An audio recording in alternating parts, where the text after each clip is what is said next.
ولكن الذين كفروا يفترون على الله الكذب وأكثرهم لا يعقلون وإذا قيل لهم تعالوا إلى ما أنزل الله وإلى الرسول قالوا حسبنا ما وجدنا عليه آباءنا أولو كان آباؤهم لا يعلمون شيئا ولا يهتدون. حضرات محترم،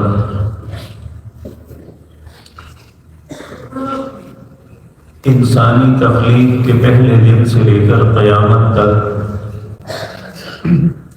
اللہ رب العزت نے جس چیز کو سب سے برا اور بدترین جرم اور گناہ قرار دیا ہے، بدقسمتی سے انسانوں کی کثیر تعداد ہر زمانے میں اسی گناہ کی مرتکب ہوئی ہے۔ وہ گناہ کیا ہے؟ کہ اللہ کے ساتھ کسی اور کو شریک بنا لینا۔ اور یہ بات ذہن میں رکھیں کہ شرک جو ہے یہ کوئی بھی انسان گناہ سمجھ کے نہیں کرتا، اس کا آغاز ہمیشہ محبت اور عقیدت کی وجہ سے ہوتا ہے۔ سب سے پہلے جس قوم نے شرک کا آغاز کیا تھا وہ قوم نوح کے 5 نیک لوگ تھے جن کا نام آتا ہے سورۃ نوح کے اندر، ودن ولا سواعا ولا یغوث ویعوق ونسرا وقد اضلوا کثیر۔ ایک کا نام ود تھا، ایک کا نام سواع تھا، ایک کا نام یغوث، ایک کا نام یعوق اور ایک کا نام نصر تھا۔ یہ تو اپنی قوم کے انتہائی نیک اور پارسا لوگ تھے۔ ان کی نیکی، ان کی عقیدت کی وجہ سے لوگوں نے یا شیطان نے انہیں بہکاوا دیا اور انہوں نے ان کی محبت اور عقیدت میں ایسا غلط کیا کہ ایک ایسا وقت آیا کہ وہ اللہ کو بھول گئے اور انہی کو اپنا خدا سمجھ گئے۔ یہ 5 پیاروں کا تصور قوم نوح سے ہی چلا آ رہا ہے کہ وہ شخصیات بظاہر وہ انتہائی نیک اور پارسا ہوتی ہیں، ان کے متعلق عقیدہ غلط بنا لیا جاتا ہے۔ جس طرح آج بھی 5 تن پاک نبی کریم صلی اللہ علیہ وسلم آپ جیسی کائنات کی شخصیت کوئی نہیں، اس میں کوئی شک نہیں، اور ایک سیدنا علی، ان کی زوجہ محترمہ نبی مکرم کی پیاری بیٹی سیدہ فاطمہ اور سیدنا حسن اور حسین، یہ بظاہر کیا حقیقتاً انتہائی پارسا اور نیک لوگ تھے، لیکن لوگوں نے ان کی محبت اور عقیدت میں ایسا غلط کیا کہ انہیں خدا کا درجہ دے دیا، اور جو کام اللہ کے لیے خاص تھے لوگوں نے ہمیشہ غیر اللہ کے لیے کیے۔ غیر اللہ کے جا کے جانور ذبح کرنا، ان کے لیے جانوروں کو چھوڑ دینا کہ یہ انہی کی نظر ہے، حالانکہ اللہ نے ان چیزوں کو حرام قرار دیا ہے۔ آج جو آیات میں نے آپ کے سامنے پڑھی ہے، جاہلیت کے اندر جو مشرکین مکہ یا ارد گرد کے لوگ تھے، ان کا بھی ایک طرز عمل تھا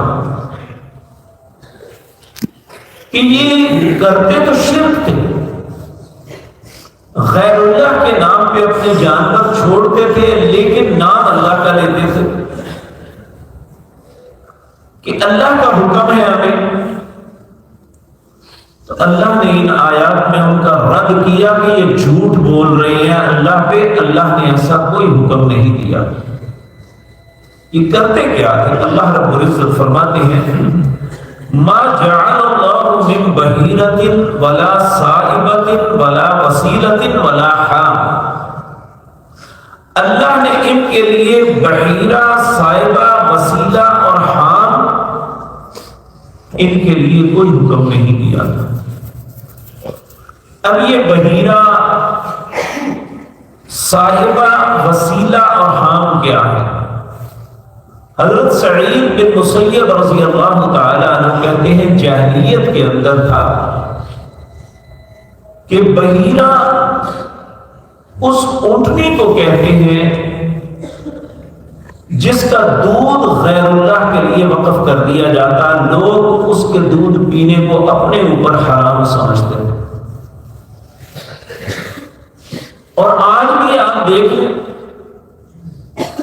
کہ کتنے ہی ہمارے جو ہے گوالے ہیں جو لاہور علی حجویری کے لیے دودھ کو خاص کر دیتے ہیں کہ ان کے بغیر کی ہماری بھینسیں دودھ ہی نہیں دے گی۔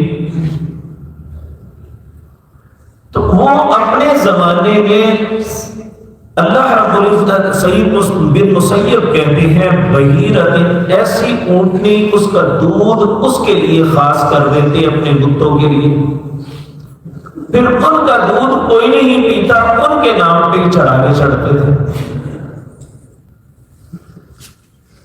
اور دوسرا ولا صائبۃ، اپنے اونٹ ان کے لیے چھوڑ دیتے کہ ان کو کوئی بندہ نہ ان کو کھانے پینے سے روکے گا اور نہ ان کو کوئی تعرض کرے گا، نہ انہیں تکلیف دے گا، نہ اسے اپنے کام میں لائے گا۔ اور آج بھی پیروں کے نام پہ گائے چھوڑی جاتی ہے اور ان کے متعلق لوگ تصور کرتے ہیں کہ اگر ہم نے اپنے چارے کو ان سے روکا تو یہ شاید ہمارے اوپر وبال لے آئیں گے۔ یعنی یہ جہالت ہر زمانے میں رہی ہے، قرآن اسے بیان کر رہا ہے۔ اس زمانے میں وہ لوگ چونکہ ان کے جانور اونٹ تھے وہ کرتے تھے۔ اور ولا وسیلۃ، وسیلہ ایسی اونٹنی کو کہتے ہیں جو پے در پے مادہ بچوں کو جنم دے اور اس کی بطن سے ان کے درمیان کوئی نر بچہ پیدا نہ ہو۔ تو جب وہ کچھ مدت کے بعد کچھ مادہ بچوں کو جنم دیتی تو اسے بھی اپنے بتوں کے نام پہ آزاد کر دیتے، چھوڑ دیتے۔ ولا حامل، حام ایسے نر اونٹ کو کہتے ہیں جس کی وجہ سے بہت سی اونٹنیوں نے بچے جنے ہوں، تو جب وہ ایک خاص تعداد کو 10 کی تعداد کو پہنچتے تو پھر انہیں بھی آزاد چھوڑ دیتے۔ تو اللہ نے فرمایا ان چاروں باتوں میں کسی کا حکم دیا ہی نہیں۔ ما جعل اللہ من بحیرۃ ولا صائبۃ ولا وسیلۃ ولا حام وَلَكِنَّ الَّذِينَ كَفَرُوا، لیکن ان لوگوں نے کفر کیا۔